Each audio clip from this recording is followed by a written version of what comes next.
apalagi sama remaja yang sedang ada masalah. Serem banget deh. Gimana kalau kita buat kampanye tentang narkoba? Boleh banget tuh.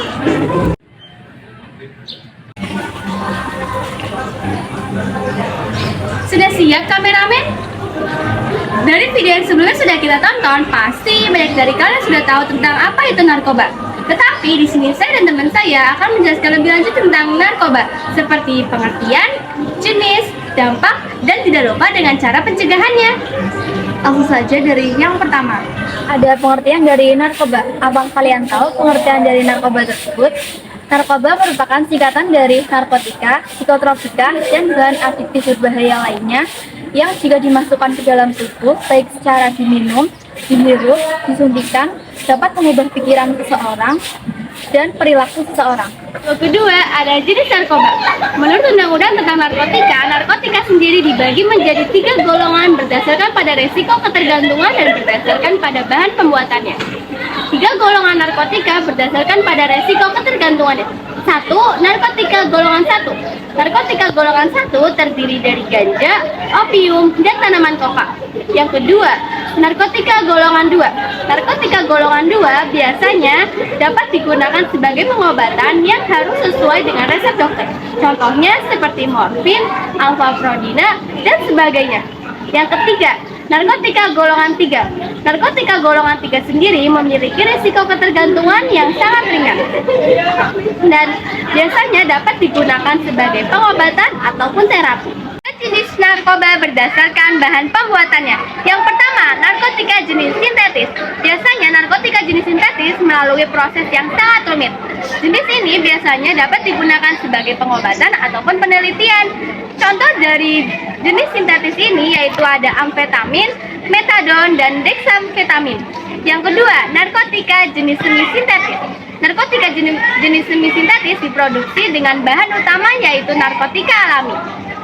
Contoh dari jenis semi-sintetis ini yaitu ada morfin, heroin, dan kodein. Yang ketiga, ada narkotika jenis alami. Narkotika jenis alami ini melalui zat yang dapat diproses dengan sederhana.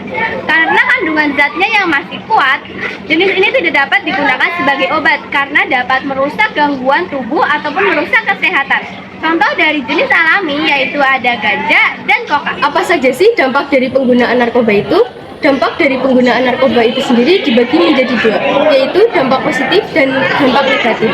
Yang pertama, dampak positif dari penggunaan narkoba. Yang pertama ada kokain, biasanya digunakan untuk sebagai stimulan untuk meningkatkan daya tahan tubuh dan stamina serta mengurangi rasa lelah. Lalu ada opium, dapat digunakan sebagai penghilang rasa sakit dan juga pencegah diare dan batuk. Lalu ganja pada orang-orang terdahulu digunakan sebagai pembuat kantung karena serat yang dihasilkan sangat kuat. Biji ganja juga dapat digunakan sebagai pembuat minyak. Dampak negatif.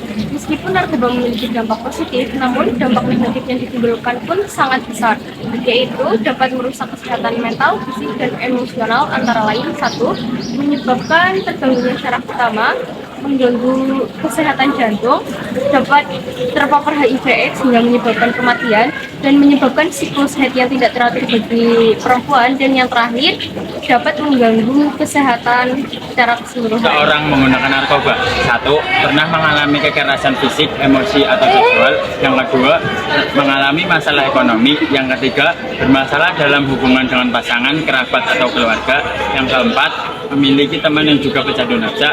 Yang kelima, adanya keinginan untuk bersenang-senang dan mencoba mengikuti tren. Berikut adalah cara-cara untuk pencegahan penggunaan narkoba. 1. Jangan pernah mencoba menggunakan narkoba atau narkotika kecuali untuk alasan pengobatan atau terapi. 2. Mencari tahu tentang apa itu narkoba dan dampak negatif berikutnya. 3. Memilih lingkungan pertemanan yang sehat. 4. Melakukan berbagai kegiatan positif seperti belajar ataupun berolahraga. 5. Jangan pernah menggunakan narkoba